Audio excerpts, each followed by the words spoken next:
नमस्कार दोस्तों, कैसे हो आप लोग। मैं मोहित कपूर जगुका संस्थान जयपुर से आपका स्वागत करता हूं। दोस्तों, हमने लास्ट ज्योग्राफी सीरीज़ के लेक्चर में पारिस्थितिकी और पारितंत्र को देखा था और तब मैंने आपको पारिस्थितिकी और पारितंत्र का वॉल्यूम नंबर 1 बताया था। ठीक है, कल जो मैंने वीडियो पोस्ट किया था वो क्वेश्चन आंसर्स पे किया था, जिसमें ज्वालामुखी और भूकंप से संबंधित मुख्य प्रश्नोत्तर थे।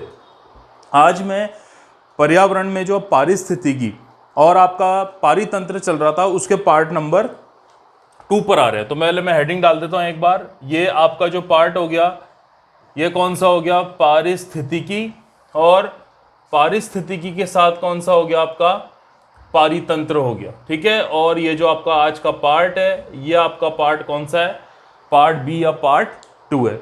तो हमने यहाँ पर देखा था कि मैंने आपको 2 प्रकार के घटक बताए थे। एक थे जैविक घटक, जिनको हम कहते हैं बायोटिक एलिमेंट, अर्थात जिनमें जीवन होता है, जो सजीव होते हैं, उनको हम क्या कहते हैं, बायोटिक एलिमेंट्स के नाम से जानते हैं। दूसरे जो घटक थे वो कौन से थे, निर्जीव, जिनको हम कहते हैं अजैविक घटक या अबायोटिक घटक या अबायोटिक एलिमेंट्स कहते हैं, जिनमें जीवन नहीं होता। तो जितने भी पेड़ पौधे हैं, मनुष्य है, जितने जीव जंतु हैं, सूक्ष्म जीव हैं, सिर्फ वायरस को छोड़कर, वो सारे कौन से हैं, सजीव हैं। और पेड़ के अलावा, पेड़ पौधे मनुष्य तो आपको मैंने सजीव में बताया, उसके अलावा पत्थर हो गया, पानी हो गया, नदियाँ हो गई, पर्वत हो गया, लावा हो गया, हवा हो गई, सूर्य का प्रकाश हो गया, ये सब चीज़ों में जीवन नहीं होता, तो हम इनको कहेंगे अजैविक घटक। अच्छा, मैं वायरस का बता देता हूँ आपको। जो वायरस होता है उसे सजीव निर्जीव किसी श्रेणी में नहीं रखा जाता, उसे सजीव और निर्जीव दोनों के बीच की योजक कड़ी माना जाता है, क्योंकि जो वायरस होता है वो कभी कभी सजीव और कभी निर्जीव की तरह व्यवहार करता है। तो वो एक अपवाद है, उसको आपको इसमें इंक्लूड नहीं करना। हमने यहाँ पर 2 पार्ट करे थे और मैंने आपको बताया था कि मैं आपको बताऊंगा कि भाई उत्पादक या उपभोक्ता क्या होते हैं। ठीक है, तो वहीं से मैं चालू कर रहा हूं। पारितंत्र में सबसे पहले मैं बात करूंगा किसकी, जैविक घटक। ठीक है, और जैविक घटक में जो सबसे पहला आपके सामने आ गया वो कौन सा आ गया, उत्पादक। और उत्पादक में कौन कौन से आते हैं आपके, पेड़ पौधे आते हैं। ठीक है, उत्पादक का मतलब क्या होता है, प्रोड्यूसर्स होता है। तो उत्पादक में आपके सारे पेड़ पौधे आएंगे। इसका मतलब क्या है, इसका मतलब है कि पेड़ पौधे कार्बन डाइऑक्साइड, पानी, खनिज, लवण, सूर्य का प्रकाश और क्लोरोफिल, जिसे हम हिंदी में कहते हैं पर्णहरित, के साथ मिलकर अपना भोजन स्वयं बनाते हैं। आपने देखा होगा जो भोजन होता है वो फलों में स्टोर हो गया, पत्तियों में स्टोर हो गया, और उनका प्रयोग हम करते हैं। तो दुनिया में प्रोड्यूसर्स यानी उत्पादक के, आपसे क्वेश्चन पूछा हुआ है, ये जो विशेष स्पेशली है रीट के लिए, पर मैं आपको बता दूं IAS तक की परीक्षा में ये टॉपिक आपसे पूछा जाता है। ज्योग्राफी सेक्शन में ही आपको कभी कभी लगता है साइंस का टॉपिक है, पर मेनली ये पूरी सेपरेट ब्रांच और ज्योग्राफी के अंतर्गत ही इसको हम मानेंगे। तो इसलिए उत्पादक केवल और केवल कौन होते हैं, हरे पेड़ पौधे। तो विश्व में जितने भी हरे पेड़ पौधे हो गए वो सब के सब आपके क्या हो गए, उत्पादक हो गए। ठीक है, दूसरे नंबर पे मैंने आपको बताया था जिनको हमने क्या बोला था, उत्पादक, उपभोक्ता। इनको हमने क्या बोला था, उपभोक्ता। उपभोक्ता का मतलब होता है कंज्यूमर्स, जो अपना भोजन स्वयं नहीं बनाएंगे, जबकि जो भोजन होगा, भोजन के लिए किस पर डिपेंड करेंगे भाई, ये सबके सब जो होंगे ये अपने भोजन के लिए किस पर डिपेंड करेंगे। ये आपसे कई बार क्या कर लिया जाता है, पूछ लिया जाता है कि अपने भोजन के लिए किस पर डिपेंडेंसी रहती है। तो भोजन के लिए किस पर डिपेंड करते हैं, उत्पादक पर डिपेंड करते हैं। अब ये पूरी PDF मिल जाएगी आपको, आप केवल यहां समझने की चीजों को कोशिश करें। अब देखिए, अगर उपभोक्ता की बात करेंगे तो पहले प्रकार के जो उपभोक्ता होते हैं वो कौन से होते हैं, प्राथमिक उपभोक्ता, जिन्हें प्राइमरी कंज्यूमर्स के नाम से भी जाना जाता है। दूसरे नंबर पर आते हैं जो उपभोक्ता होते हैं, इनको हम क्या कहते हैं, द्वितीयक उपभोक्ता यानी सेकेंडरी कंज्यूमर्स के नाम से जाना जाता है। और तीसरे नंबर पर आते हैं, इसको हम कहते हैं तृतीयक उपभोक्ता। तृतीयक उपभोक्ता के नाम से जानते हैं, टर्शरी कंज्यूमर्स होते हैं। और एक और कैटेगरी होती है जिसको हम कहते हैं उच्च श्रेणी के मांसाहारी। उच्च श्रेणी के मांसाहारी, ये चौथी कैटेगरी है। तो आपको इसमें ध्यान रखना है, जो मेनली उपभोक्ता होते हैं वो तो केवल 3 ही प्रकार के होते हैं, जैसे प्राथमिक हो गए, द्वितीयक हो गए और कौन सा हो गया, तृतीयक हो गया। कभी कभी हमारी खाद्य श्रृंखला लंबी हो जाती है, तब हम इसकी एक और कैटेगरी डिनोट करते हैं जिसको हम क्या बोलते हैं, उच्च श्रेणी के मांसाहारी। मैं आपको उदाहरण दे जाऊंगा, जितने भी शाकाहारी होते हैं, जितने भी जीव क्या होते हैं, शाकाहारी होते हैं, ये सारे के सारे कौन से उपभोक्ता होते हैं, प्राथमिक। जैसे हम इसमें बोल सकते हैं, मैंने यहाँ लिख दिया भेड़ लिख दिया, फिर मैंने हिरण लिख दिया, फिर मैंने यहाँ पर जिराफ लिख दिया, ठीक है, और भी बहुत सारी चीज़ हो सकती है, गाय हो सकती है, ठीक है। ये सारे कैसे होते हैं, शाकाहारी, यानी अपने भोजन के लिए ये पूरी तरह से किस पर डिपेंड करते हैं, पूरी तरह से पेड़ पौधों पर डिपेंड करेंगे, इसलिए इनको बोलते हैं प्राथमिक उपभोक्ता, क्योंकि अपना भोजन डायरेक्ट कहां से प्राप्त कर रहे हैं, पेड़ पौधों से प्राप्त कर रहे हैं। इसमें हाथी भी आ गया, गेंडा भी आ गया, लिख सकते हैं आप। इसमें आप एक उदाहरण किसका लिख सकते हैं, हाथी का लिख सकते हैं। इसमें एक और एग्जाम्पल किसका लिख सकते हैं, गेंडे का लिख सकते हैं। तो ये सारे के सारे आपके कौन से उपभोक्ता होते हैं, प्राथमिक उपभोक्ता। अब देखो ध्यान से समझना, दूसरा आपका हो गया द्वितीयक उपभोक्ता, जो अपने भोजन को प्राथमिक उपभोक्ता से ग्रहण करेंगे। यानी द्वितीयक उपभोक्ता जो होते हैं, इनको कौन, जो प्राथमिक उपभोक्ता होते हैं, इनको कौन खाता है, द्वितीयक उपभोक्ता खाते हैं। तो द्वितीयक उपभोक्ता अपने भोजन के लिए प्राथमिक उपभोक्ताओं पर निर्भर करते हैं। तो आपको यहीं से एक बात दिमाग में क्लिक हो गई होगी कि जो द्वितीयक उपभोक्ता होंगे वो कैसे होंगे, मांसाहारी होंगे और मांस का सेवन करेंगे। तो इसलिए हम इनको द्वितीयक उपभोक्ताओं को क्या लिख सकते हैं, मांसाहारी लिख सकते हैं, ठीक है। जिसमें आपका इंटरमीडिएट में मैं एक दो एग्जाम्पल बताया था, लोमड़ी आ गई आपका, ठीक है। फिर आपका जैसे भेड़िया हो गया, तो ये भेड़िया आ गया, लकड़बग्घा हो गया, ये कौन सा हो गया आपका, लकड़बग्घा हो गया। तो इस तरह से कुछ एग्जाम्पल मैं किसके लिख सकता हूं, द्वितीयक उपभोक्ता के लिख सकता हूं। ये जनरल एग्जाम्पल है, पर द्वितीयक और तृतीयक चेंज भी होते हैं। वो कैसे चेंज होते हैं मैं आपको भी समझाऊंगा। तीसरे नंबर पे जो आपके उपभोक्ता होते हैं वो कौन से होते हैं, तृतीयक उपभोक्ता होते हैं। तृतीयक उपभोक्ता या तो द्वितीयक को मारकर खाएंगे, या तृतीयक उपभोक्ता प्राथमिक उपभोक्ता को मारकर क्या करेंगे, खाएंगे। यानी तृतीयक उपभोक्ता अपने भोजन के लिए द्वितीयक उपभोक्ता पर भी निर्भर करते हैं और अपने भोजन के लिए प्राथमिक उपभोक्ताओं पर निर्भर करते हैं। तो निश्चित रूप से जो तृतीयक उपभोक्ता होंगे ये क्या होंगे, मांसाहारी होंगे। मैं एक बात और क्लियर कर दूं, सामान्यतः जनरली जो तृतीयक उपभोक्ता होते हैं वो हिंसक प्रवृत्ति के होते हैं, क्योंकि सीधी सी बात है, उनको भोजन प्राप्त करने के लिए ज्यादा संघर्ष करना पड़ेगा।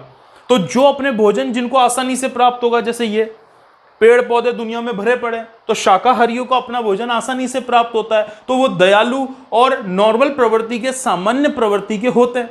इसके बदले थोड़ा और हिंसक प्रवृत्ति के कौन से होते हैं, द्वितीयक, क्योंकि उन्हें भोजन के लिए इन जीवों को मारकर इनका शिकार करना पड़ता है, जो एक मेहनत का काम होता है। इसलिए इनको और ज्यादा जो प्रवृत्ति कैसी हो जाती है, हिंसक हो जाती है।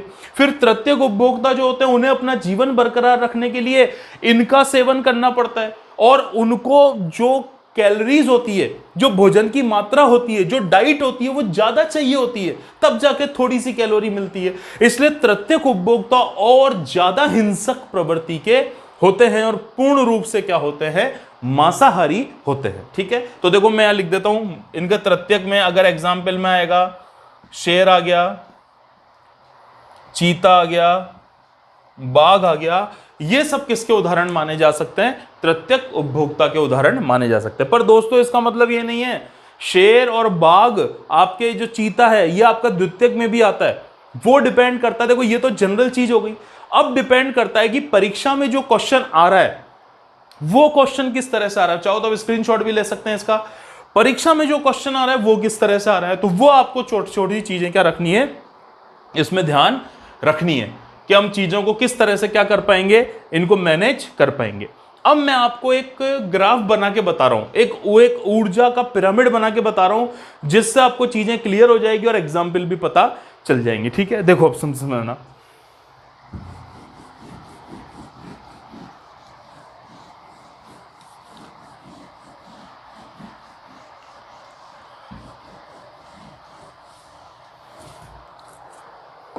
देखो मैं इस तरह से सबसे पहले क्या कर देता हूं, आपको कुछ एग्जाम्पल लिख देता हूं, उनसे समझाऊंगा।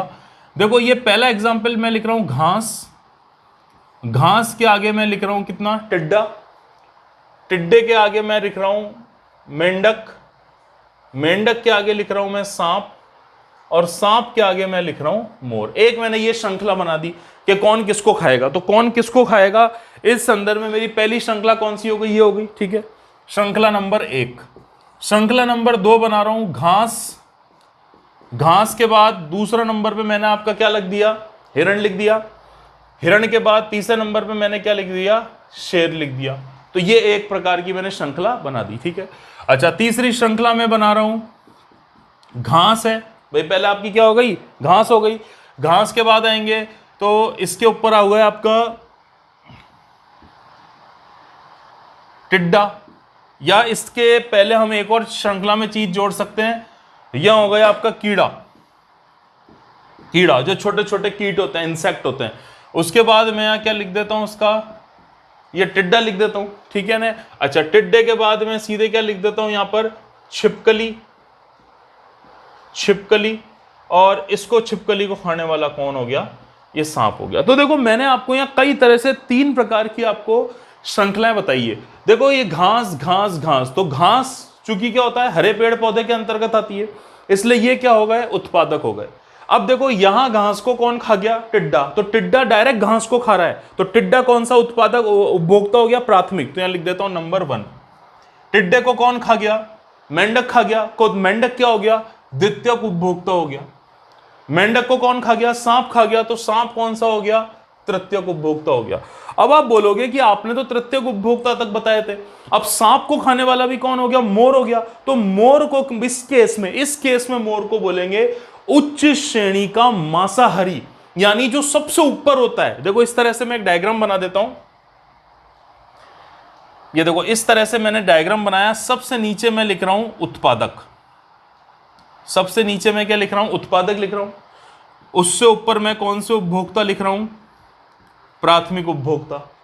उससे ऊपर मैं कौन से उपभोक्ता लिख रहा हूं, द्वितीयक उपभोक्ता। और उससे ऊपर मैं कौन से उपभोक्ता लिख रहा हूं, तृतीयक उपभोक्ता। और बिल्कुल अगर इसके टॉप पर पहुंच जाऊं, एकदम टॉप पर अगर पहुंच जाऊंगा, तो फिर मैं यहां लिख देता हूं उच्च श्रेणी के मांसाहारी। एकदम अगर टॉप पर पहुंच जाऊंगा तो एकदम टॉप पर मैं क्या लिख दूंगा, उच्च श्रेणी के मांसाहारी। तो देखो यहां पर जो मोर है वो सबसे ऊपर लेवल पर है, तो मोर क्या हो गया, यहां पर उच्च श्रेणी का मांसाहारी हो गया।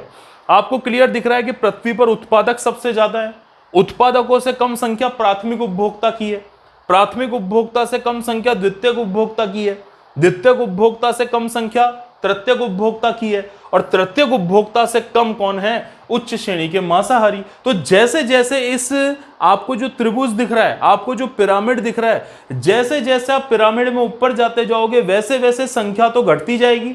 जैसे जैसे संख्या घटेगी ऊर्जा का स्तर भी घटता जाएगा। माना यहां पर उत्पादक के पास अगर ऊर्जा माने तो यहां थी 10,000 कैलोरी, ठीक है। जैसे ऊपर उत्पादक को प्राथमिक उपभोक्ता ने खाया तो ऊर्जा रह गई केवल 1000 कैलोरी। इसको ऊपर वाले ने खाया तो ऊर्जा केवल कितनी रह गई, 100 कैलोरी। इसको ऊपर वाले ने खाया तो ऊर्जा कितनी रह गई, 10 कैलोरी। और इसको सबसे ऊपर वाले ने खाया तो ऊर्जा कितनी रह गई, 1 कैलोरी। कहने का यह मतलब है कि आप जैसे शेर है, तो शेर को अपना पेट भरने के लिए, थोड़ी सी ऊर्जा प्राप्त करने के लिए ज्यादा भोजन करना पड़ेगा। और हिरण और ये सब जो प्राथमिक उपभोक्ता होंगे, इनको थोड़े से भोजन से ही ज्यादा ऊर्जा क्या हो जाएगी, प्राप्त हो जाएगी। इसलिए जैसे जैसे इस टेबल में ऊपर जाते हैं, जीवन कठिन होता जाता है, सर्वाइवल कठिन होता जाता है, ऊर्जा लगातार घटती जाती है। देखो ध्यान से सुनना, यहां ऊर्जा ज्यादा है, ये देखो यहां ऊर्जा ज्यादा है, और ये ऊर्जा इस तरह से क्या होगी, लगातार घटती जाएगी, लगातार डिक्रीमेंट होती रहेगी। इसलिए इन पशुओं को सरवाइव करने के लिए ज्यादा मेहनत करनी पड़ेगी, इसलिए इनकी प्रवृत्ति कैसी हो जाती है, हिंसक हो जाती है। और नीचे वालों को आसानी से भोजन प्राप्त होता है, खूब भोजन है, तो यहां पर इनका सर्वाइवल आसान होता है, तो इनकी प्रकृति सामान्य या दयालु या हिंसक नहीं रहती है। तो इस तरह से मैंने ये जो पिरामिड बनाया आपके सामने, इसको हम कहते हैं ऊर्जा का पिरामिड।